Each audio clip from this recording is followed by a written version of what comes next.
오늘 저는 다니엘이 사자굴에서 구원받은 일을 전체적인 내용을 여러분하고 함께 생각해 보려고 합니다. 당시 시대가 이제 바벨론이 망하고 고레스가 페르시아를 이제 건설하기 전 세우기까지의 짧은 과도기에 해당이 되겠습니다. 바벨론 그리고 페르시아 그 사이에 메데, 바사 이렇게 좀 나뉘어지는 그런 때인데요. 이때 다스리는 사람이 다리오라고 하는 사람입니다. 메데 사람이고요. 이분이 이제 잠시 나라를 다스리는데 이분이 정확하게 누구인지는 역사적으로 좀 해석이 분분합니다. 그걸 지금 살펴볼 시간은 없겠고요. 자, 이분이 거대한 제국을 다스리기 위해서 120명의 총독을 세우게 되고 그 중에 총리 3사람을 세우는데 그 중에서도 탁월하게 다니엘이 전국을 다스리도록 하는 그러한 직책을 맡기게 되죠. 자, 그럴 때 시기하는 사람들이 생겨납니다. 그렇잖아요. 누군가가 승승장구하고 누군가가 사람들에게 존경을 받을 때 시기하는 사람들이 생기게 되죠. 그래서 이 사람들이 다니엘에게서 고발할 것이 없는지를 아주 샅샅이 찾아보려고 다니엘의 공직생활, 다니엘의 사생활까지를 뒤져보지만 흠이 될 만한 거는 찾지를 못해요. 그러다가 발견을 하나 하는데 그게 뭐냐? 하나님의 율법에 근거한 기도 생활, 저걸 가지고 걸고 넘어지자 이렇게 생각을 하게 됐습니다. 본문 5절 보시면 그 말씀이 이렇게 되어 있죠. 그들이 이르되 이 다니엘은 그 하나님의 율법에서 근거를 찾지 못하면 그를 고발할 수 없으리라 이렇게 생각을 하게 됩니다. 왜 그럴까요? 그의 삶은 처음부터 끝까지 율법에 근거한, 하나님의 말씀에 근거한, 하나님의 기쁨에 근거한, 하나님의 명령에 근거한 삶이라고 하는 사실을 그들도 알았다라고 하는 거예요. 이들은 유대인들이 전혀 아닙니다. 이방인이고 또 대부분은 이제 페르시아 사람 아니면 이제 메데 사람일 텐데 그들이 다니엘의 삶의 핵심이 어디 있는지 알게 되었다라고 하는 것이죠. 전쟁이 벌어지면 사령관은 중요한 전략적 지점을 알아야 됩니다. 그렇잖아요. 선제 공격을 하든 아니면 공격을 받아서 이제 반격을 하든 사령관은 어디가 핵심인지를 알아야 됩니다. 어디에 미사일을 쏴야 되는지 어디에 군인을 보내야 되는지를 알아야 되죠. 6.25 전쟁 때 인천 상륙 작전을 벌인 이유나 2차 세계대전 때 노르망디 상륙 작전 거기서 성공을 거둠으로 말미암아 전세가 역전됐던 걸 우리는 잘 알고 있습니다. 어디가 핵심 부위입니까? 어디가 중요한 겁니까? 어디를 쳐야 이 원수들은 상대방에게 승리를 거둘 수 있게 될까요? 자, 이와 같은 것은 단순히 국가와 국가의 전쟁만이 아니라 어둠의 세력도 마찬가지입니다. 다니엘을 시기하던 사람들은 다니엘의 기도를 공격했습니다. 다니엘의 기도를. 왜 그럴까요? 다니엘의 기도가 그의 삶의 전략적 지점이었기 때문입니다. 그의 삶의 희망, 그의 삶의 능력, 그의 삶의 기쁨, 그의 삶의 에너지가 기도에서 왔고 그 기도는 율법에 근거한 기도였던 거죠. 그저 자기의 생각대로, 자기의 감정대로 또는 어떤 사람의 전통으로가 아니라 하나님이 원하시는 대로 기도했기에 그는 여기에서부터 모든 것을 얻었던 것입니다. 자, 이때로부터 시간을 좀 거슬러 올라갑니다. 한 70년 전으로 거슬러 올라가서 그가 학생이었을 때인데요. 느부갓네살이 나라의 지혜자를 모두 죽이라고 하는 그런 명령을 내린 적이 있잖아요. 자기 꿈을 해석을 못하니까. 그래서 다니엘이 아리옥이라고 하는 근위대장을 만나지 않습니까? 근위대장이 사람들을 막 죽여나가고 있을 때 다니엘이 지혜로운 말로 그를 설득을 하고 그 일을 중단시키는 것 여러분들이 들으셨잖아요. 기억나시죠? 이미 제가 설교를 이제 한 부분이니까. 자, 그런데 이때 다니엘은 굉장히 중요한 행동을 합니다. 제가 그때 설교에서 말씀드리지 않았는데요. 친구들에게 뭘 하냐? 기도 부탁을 합니다. 친구들에게. 그러니까 아력을 만나서 걱정하지 말라고 내가 해석해 주겠다고 라고는 말을 했지만 아직 하나님께서 해석을 할 수 있도록 능력을 주신 건 아니거든요. 그래가지고 그 말씀을 보면 집으로 돌아와 자기 친구들에게 기도를 부탁하는 그런 내용이 쓰여져 있는 걸 볼 수 있어요. 다니엘서 2장 13절 같이 읽겠습니다. 하늘에 계신 이 하나님이 이 은밀한 일에 대하여 불쌍히 여기사 다니엘과 친구들이 바벨론의 다른 지혜자들과 함께 죽임을 당하지 않게 하시기를 그들로 하여금 구하게 하니라 그렇게 되어 있습니다. 자, 여기에서부터 이제 우리가 아는 다니엘이 시작되는 겁니다. 우리가 아는 다니엘. 단순히 선한 성품 아니면은 언어에 대한 능력 아니면 세상 지식에 대한 탁월함 이걸 가지고 그가 성공한 게 아니에요.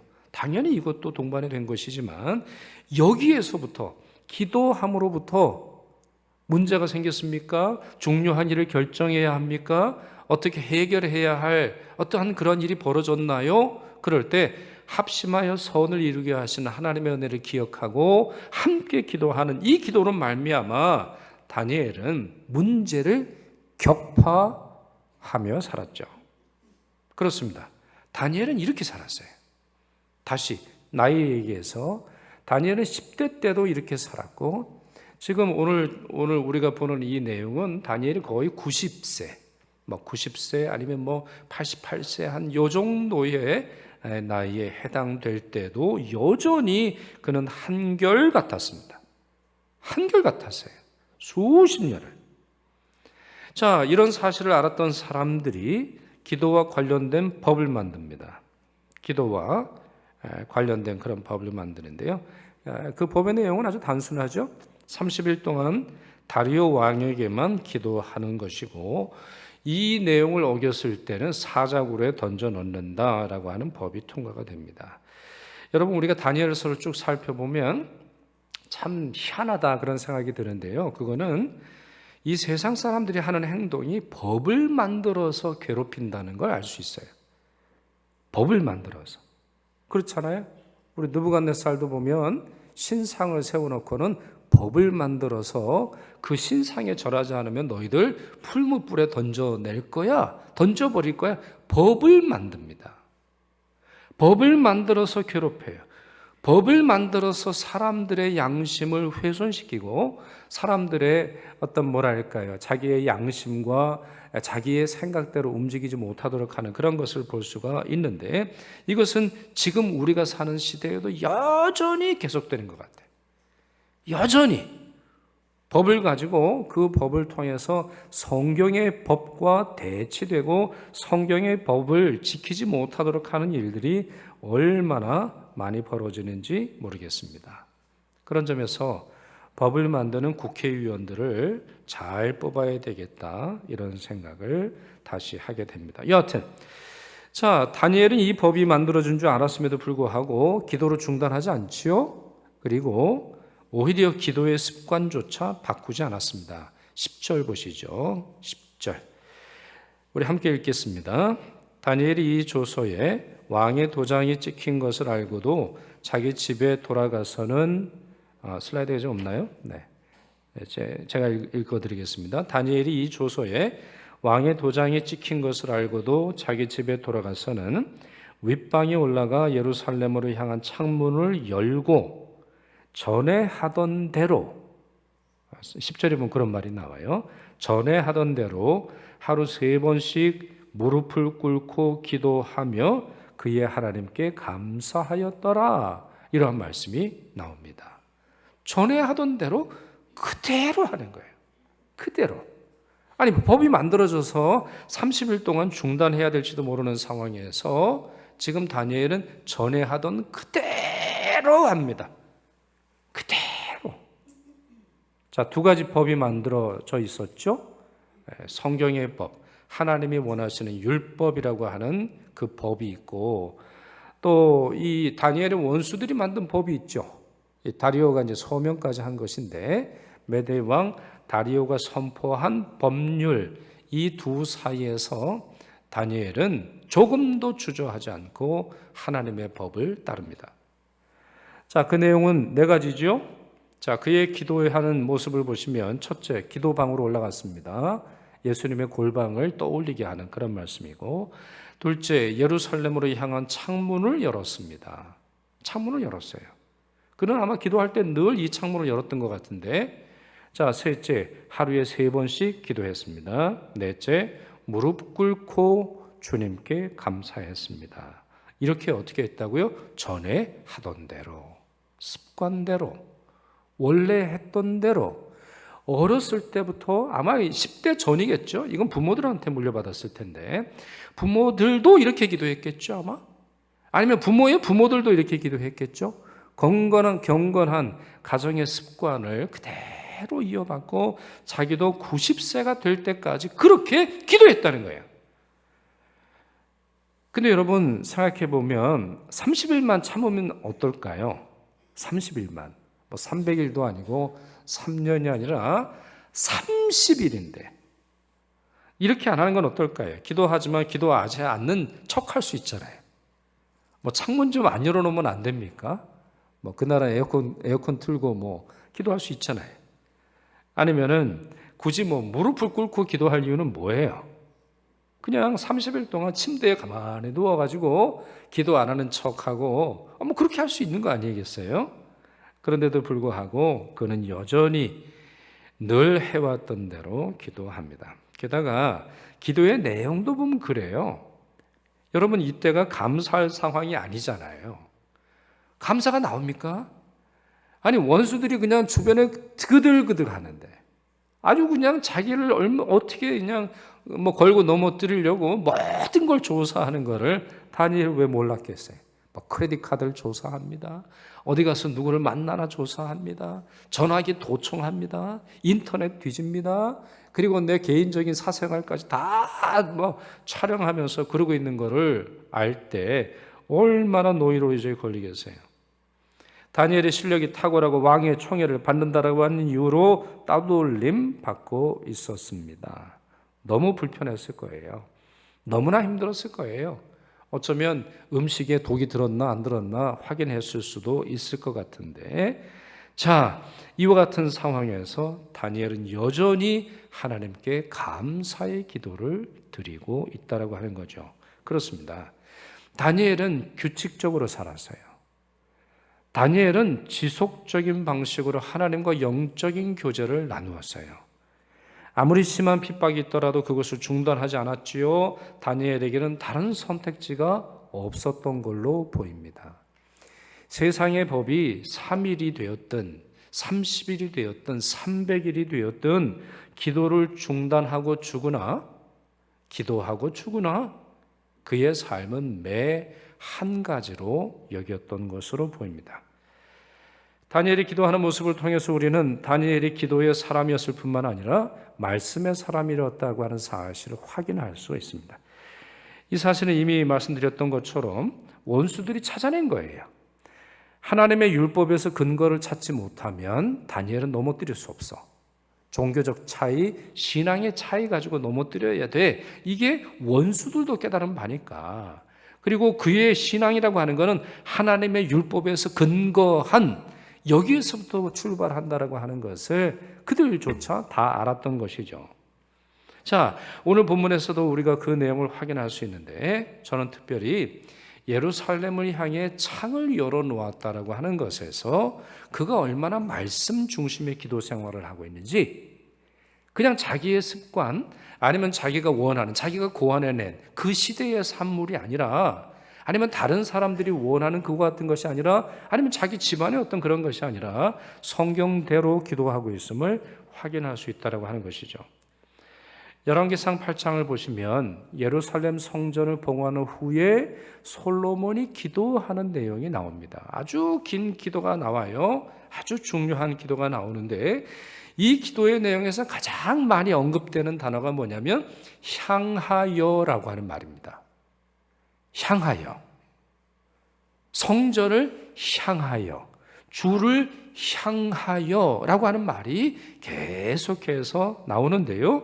마지막 부분에 보면 이런 말씀이 나와요. 그 마지막 기도의 내용 중에 자기를 사로잡아간 적국의 땅에서 온 마음과 온 뜻으로 주께 돌아와서 주께서 그들의 조상들에게 주신 땅, 곧 주께서 택하신 성읍과 내가 주의 이름을 위하여 건축한 성전이 있는 쪽을 향하여 주께 기도하거든 주는 계신 곳 하늘에서 그들의 기도와 간구를 들으시고 주는 계신 곳 하늘에서 주는 하늘에 계시죠? 그 하늘에서 그들이 살고 있는 땅, 그 땅이 어딘지는 몰라도 그들의 기도와 간구를 들으시고 그들의 일을 돌아보시오며 이렇게 누가 기도했다고요? 솔로몬이 기도했다고 하는 거예요. 솔로몬이 기도했다는 거예요.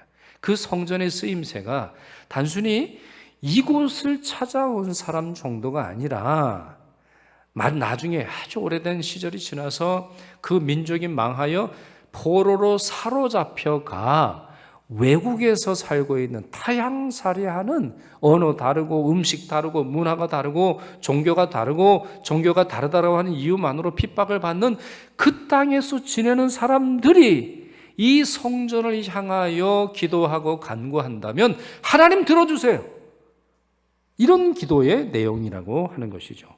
여러분 여기에 사로잡아간 적국의 땅에서 성전이 있는 쪽을 향하여 주께 기도하거든 너무 기가 막힌 말 아니에요? 누구의 입장에서? 누구의 입장에서? 다니엘의 입장에서는 너무너무 중요한 말인 거예요. 기도를 한다고 할 때 내가 어떻게 해야 하나? 내 나라는 망했어요. 나는 끌려왔어요. 나는 10대 때부터 그냥 바벨론의 문화, 바벨론의 언어, 바벨론의 종교 아주 그냥 지겹도록 원수와 같은 그들 틈바구니에서 살아야 했는데 그와 같은 다니엘의 입장에서는 성경에서 뭔가 근거를 하나 확실하게 붙잡아야 되는 거예요. 내가 이 지독한 인생을 흔들림 없이 나아갈 수 있도록 하는 그 말씀이 무엇인가? 그는 분명히 정해야 됐을 거예요. 저는 확신하건대 그는 이 말씀을 붙들고 견뎠을 겁니다. 그는 견딘 거예요. 사실 다니엘은 나중에 고레스가 왕이 된 후 이제 이스라엘 포로들을 다시 귀환하도록 하는데 그때 돌아오지 않아요. 그는 여전히 바벨론 땅 그리고 페르시아 땅에 남게 되는데 그 땅에서 이 말씀을 붙들고 살았을 겁니다. 그렇습니다. 다니엘이 창문을 열어놓았던 이유는 단순히 환기를 하려고 미신 아니면 이런 것들이 아니에요. 예루살렘을 향해 열고 기도하고 그 말씀을 굳건히 의지하기 위해서라는 거죠. 저는 아울러 이와 같은 모습에서 라합이 떠올랐습니다. 여러분 그 여호수아에 보면 라합이라고 하는 여인이 나와요. 근데 이 라합이 자기 창에 붉은 천을 붙들어 매는 내용이 성경에 보면 나옵니다. 여러분이 성경을 잘 아시는 분은 그때에 어떤 일이 있었는지 기억하시겠습니다만 당시에 이 라합은 가족들과 함께 여리고라고 하는 성에서 장사 잘하고 있었어요. 여관 주인이었어요. 사람들을 만나고 사람들의 밥을 해주고 잠자리를 제공하는 숙소를 제공하는 그런 일을 했는데 자 여리고 밖에 이스라엘 백성들이 주둔을 하고 있었고 이미 라합은 하나님께서 자기의 백성들을 어떻게 이끄셨는지 어떻게 구원하셨는지 어떻게 홍해를 건너게 하셨는지 어떻게 광야를 건너게 하셨는지 어떻게 40년간 만나를 주셨는지 어떻게 신실하게 자기의 백성들을 결코 놓치지 않으셨는지를 듣게 됩니다. 그리고는 마음속에 나도 저 백성 중에 하나가 되면 좋겠다 이런 생각을 하는데 마침 이스라엘의 정탐꾼을 돕는 그러한 일을 하게 되고 그들을 이제 구출하게 되죠. 성 밖으로 이제 내려 보내게 되는데 그들과 맺은 약조가 있어요. 그게 뭡니까? 멸망당할 성 여리고. 여리고는 망한다는 거예요. 여리고는 망합니다. 여리고는 영원한 성이 아니에요. 그러나 그 여리고가 망한다 할지라도 너와 내 가족은 살려주겠다라고 말하며 하나 표징을 만들어라. 그 표징이 뭐예요? 붉은 천이죠. 예수 그리스도의 십자가의 보혈을 상징한다고도 볼 수 있겠는데, 그 천을 걸어 놓으면, 창에 달아두면 이스라엘 백성들이 공격을 할 때 너희 집은 공격하지 않겠다라고 하는 그런 내용을 합니다. 이 사실은 그 전에도 중요하고 그 후로도 중요합니다. 그 전에 있었던 일은 애굽에서 탈출할 때 문지방에, 자기 집 문지방에 어린 양의 피, 붉은 피를 발라둔 집은 하나님의 재앙이 넘어가리라고 하는 그 약속처럼 바로 이렇게 열려진 창에 붉은 천을 매달았다면 그 사람은 우리의 사람들이다, 하나님의 자녀다라고 하는 상징이 되었다라고 하는 것이죠. 그렇습니다. 붉은 천은 라합의 삶의 지향점이었어요. 라합 삶의 지향점이었습니다. 그 땅에서 살아가지만, 그 땅에서 장사하지만, 그 땅의 사람들을 만나지만 하나님 나라에 대한 열망, 하나님 나를 구원해 주세요, 나를 도와주세요, 재앙의 때에 하나님의 구원의 손길로 나와 함께 해주세요, 하나님 와주세요, 하나님의 전능하심이 내 삶의 현실이 되게 해주세요. 이렇게 자기의 삶의 지향점, 자기의 소망의 지향점이 하나님께 있음을 고백했던 것이죠. 이것보다 더 위대한 기도가 있었을까요? 자기 삶의 지향점을 하나님 나라와 하나님의 도래에 둔 이 놀라운 것, 이것이 바로 가장 탁월한 기도라고 볼 수 있습니다. 저는 다니엘의 열린 창도 같은 의미를 가지고 있다 생각합니다. 그것은 단순히 고향이 그리워 못 가는 신세 한탄하기 위해서 열어놓은 것이 아니라, 단순히 고향에 있었던 일들을 추억하기 위해서가 아니라, 하나님 와주십시오, 하나님 와주십시오, 하나님의 통치와 하나님의 구원과 하나님의 지혜가 기도하는 그 방에, 기도하는 그 시간에 진입해 들어오시기를 소망하는 하나님의 통로였던 것입니다. 이것이 다니엘의 입장에서 얼마나 중요했을지를 생각을 해보세요. 자, 다니엘은 10대 때 끌려와서 10대 때부터 왕궁 학교를 다니며 왕과 함께, 아니면은 정말 세상에서 가장 부유하고 가장 권세가 많고 가장 화려한 사람들과 살았어요. 90세가 될 때까지. 90세가. 잠시 은퇴를 했을 수도 있죠. 제가 지난번 설교할 때 말씀드렸듯이 느부갓네살이 이제 죽은 다음에, 그리고는 벨사살이 다시 등용하기 전까지는 어디 시골에 있을 수도 있고 은퇴를 했을 수도 있겠습니다만, 삶의 대부분을 세상의 0.00000000001%에 해당되는 그런 삶을 살았어요. 어제도 제가 바벨론에 대한 다큐멘터리를 봤는데, 지금도 보면 여러분 대단합니다. 여러분 바벨론이죠. 그래서 지금 우리 이라크의 그 수도를 이제 가보면은 이제 후세인, 옛날에 우리 사담 후세인이라고 있잖아요. 그 사람이 세우는 왕궁도 있고, 그 앞에 수천만 개의 어마어마한 그 팜트리, 그러니까 팜트리 뭐죠? 팜트리, 팜트리, 하여튼 그런 것도 있고, 이제 그런 것들을 이제 만들어 놓은 화려한 그 왕궁을 보여주기도 했습니다. 그리고 여러분 생각을 해보세요. 다니엘 주변에 가장 부유하고 가장 권력 있고 가장 힘센 사람들이 그득했어요. 그 상황에서 믿음을 지키는 것이 얼마나 어려웠을까요? 그 상황에서 3번씩 기도한다고요? 그 상황에서 한 번도 기도하기 어려운 상황인데 3번씩 꼬박꼬박 기도한다고요? 3번씩 무릎을 꿇고 기도한다고요? 그냥 자가용을 타고 가면서 잠깐 기도했을 그럴 법한 삶을 살았는데요. 자기가 성공하는 그런 삶을 통해서 어떻게 그는 그 마음을 지켰을까요? 어떻게 하나님의 백성으로서의 정체성을 유지할까요? 세상 최고의 사람, 세상 권력을 누리면서도 여전히 겸손하게 하나님이 최고입니다. 나는 하나님으로 삽니다. 나는 하나님으로밖에 살 수 없습니다라고 하는 그 신앙을 유지할 수 있었을까요? 그것은 그 비결은 하나예요. 매일매일의 삶을 고정적으로 살아가는 거죠. 시간이 남으면 기도하는 게 아니라 시간이 남으면 정치하는 거예요. 시간을 정해놓고 기도하고 기도의 방법을 정해놓고 기도하고 아무리 바쁘다 할지라도 하나님께 자기 인생의 근원과 구원의 능력이 오직 하나님께 있음을 고백하는 삶, 이것이 다니엘의 삶이었어요. 그는 그의 기도로 말미암아 사자굴에 던져집니다. 그리고 그의 기도로 말미암아 사자굴에서 살아남습니다. 본문 23절에 따르면 왕이 그를 굴에서 올렸는데요, 바로 그럴 때 다니엘의 몸이 조금도 상하지 않았다라고 하는 사실을 발견합니다. 그러면서 이런 말을 합니다. 이는 그가, 여기서 그는 누구예요? 다니엘이 자기의 하나님을 믿음이었더라, 이렇게 설명합니다.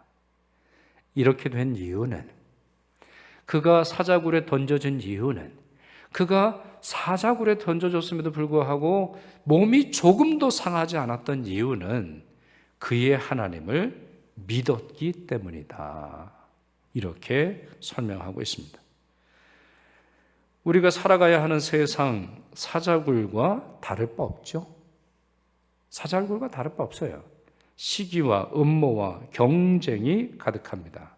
이럴 때 우리를 지켜주는 힘은 규칙적인 훈련을 통해 만들어지고 습관처럼 너무나 자연스럽게, 억지로가 아니라 너무너무나 자연스럽게 우리가 숨 쉬는 것을 기억하거나 의식하지 못할 정도로 자연스럽게 숨을 쉬는 것처럼 자리 잡은 기도 생활과 믿음 생활일 것입니다. 그런 점에서 여러분의 생활을 점검해 보십시오. 여러분들의 신앙이 탁월하길 원한다면 여러분들의 습관이 탁월해야 됩니다. 세상에서도 그렇게 가르치지 않아요? 이제 수능 시험이 얼마 남지 않았기 때문에 이제 수험생들은 그 시간에 맞추어서 자기의 습관을 길러야 합니다. 아침에 일찍 일어나야 하고 그 시험 답안지를 써내는 시간에 자기의 뇌가 활성화가 될 수 있도록 습관을 길러냅니다. 오죽하면 요즘에 6학년들도 거기에 습관을 맞춘다, 그런 얘기를 하는 이야기를 들어보았습니다. 성공하는 습관 없이 성공하는 삶을 살 수 없어요. 부자가 되는 거는 뭐 어쩌다가 뭐 로또를 맞거나 뭐 일확천금이 주어질 수 있으나 그 부를 누리는 것은 습관이 되어 있는 사람이지 않습니까? 이 믿음의 습관이 무엇인지 분별하시고 이 습관 버리지 마십시오. 무엇보다 기도의 습관에서 멀어지지 않도록 주의하시기를 바랍니다. 기도는 습관이 되어야 됩니다. 여러분, 저희가 3주간 세일의 특별 새벽 기도를 하지 않았어요? 근데 저는 사실 이 특별이라고 하는 말을 정말 좋아하지 않는데, 이 특별 기도회가 아니면은 이제 기도회가는 확 줍니다. 특별 기도회 때 저희가 몇 명이나 왔는지 모르겠지만 적어도 한 150명에서 200명 넘게 나오셨으리라고 생각하는데, 특별이라고 하는 말이 빠질 때 여러분 조심하셔야 됩니다. 조심하셔야 돼요. 이건 여러분이 은혜 받는 힌트를 드리는 거니까. 새벽 기도회가 특별 기도회가 아니라 일상 기도회가 되도록 여러분이 힘쓰셔야 되는 거예요. 마귀는 목사가 기도하지 못하게 하거나 기도의 가치를 가볍게 여기도록 합니다. 마귀는 선교사들을 유혹을 해서 높은 곳에서 오는 능력이 아니라 후원교회의 돈으로, 후원교회 목사의 마음에 들도록 선교하고자 하는 유혹을 던져줍니다. 아니면 자기의 재능과 열심만으로 선교지가 바뀔 수 있다고 착각하도록 하죠. 마귀는 교인들로 하여금 기도를 미루거나 기도를 많이 쌓아놓은 것처럼 착각하도록 합니다. 여러분, 우리의 영성은 곶감 빼먹듯이 빼먹는 게 아닙니다. 영성은 항상 현재형이에요. 여러분이 어제 아무리 놀라운 기적을 체험했다 할지라도 오늘 그 모든 걸 다 까먹을 수 있어요. 그런 성경의 인물에서 우리 확인할 수 있잖아요. 베드로의 실패를 보십시오. 베드로가 예수 그리스도를 배반하는 모습을 보십시오. 조금 전까지 예수 그리스도와 함께 성찬을 먹고 예수 그리스도의 말씀을 듣고 예수 그리스도의 예언의 말씀을 들었으나 그 밤에 예수를 버리는 모습을 보세요. 영성은 현재형이에요. 기도는 현재형이에요. 하루 3번이 아니라 하루 2번으로 옮겨졌을 때 여러분의 영성은 와그르르 무너질 수 있어요. 마귀는 그 틈을 의지하는 거예요. 그 틈을 잡는 거예요. 그 틈을. 그러니 기도보다 더 중요한 일이 없는 것처럼 생각이 될 때 여러분은 뭘 느끼셔야 돼요? 아, 마귀가 나를 시험하는구나. 기도하지 않아도 되고 기도할 필요도 없고 누군가가 나를 위해서 기도해 줄 테니 내가 기도하지 않아도 돼 라고 생각할 때 내게 유혹이 왔구나 이렇게 생각을 하셔도 무방한 거예요. 기도는 내 사명이 아니다 이런 생각을 마귀는 심어줍니다. 그러면 여러분 그 이유는 무엇이겠어요? 마귀는 왜 여러분들이 기도하지 못하도록 막을까요? 그 이유는 어디 있습니까? 다시 제가 조금 전에 앞서서 설명드린 그 내용을 염두에 두세요. 기도가 교회나 목회자나 성도들의 병참기지이고 참모 사령부이고 에너지와 용기와 지식과 구원의 근원이 되기 때문입니다.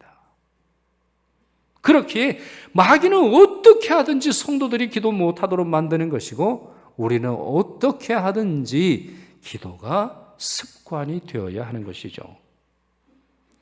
우리는 어떻게 해야 하겠습니까? 기도가 일상이 되어야 하고 기도가 취미 생활과 우리의 특기가 되어야 되겠습니다. 이제 말씀을 맺죠. 하나님께서는 어떤 상황에서도 예루살렘을 향해 창문을 열어놓고 삶의 지향점을 하나님께 고정한 다니엘, 하루에 3번씩 기도하며 무릎 꿇고 감사했던 다니엘을 직장에서와 사자굴에서 지켜주셨습니다. 그 하나님이 여러분도 지켜주시리라 확신합니다. 기도하겠습니다. 참 좋으신 아버지 하나님, 주님의 은혜와 사랑에 감사드립니다. 오늘 사자굴에서 구원받은 다니엘의 모습을 보면서 기도가 얼마나 중요한지 깨달았습니다. 저희도 기도를 방해하는 습관, 기도하지 못하게 하는 삶의 습관을 포기하게 하옵시고 정기적으로 습관적으로 주님께서 정하신 대로 기도하게 하여 주옵소서. 그리하여 우리를 구원하시는 하나님의 능력을 체험하며 매일매일 살아갈 수 있도록 우리의 학교에서, 우리의 직장에서, 우리의 삶의 여정에서, 가정에서 그와 같은 놀라운 경험할 수 있도록 도와주옵소서. 우리 주님 예수 그리스도의 이름으로 기도하옵나이다. 아멘.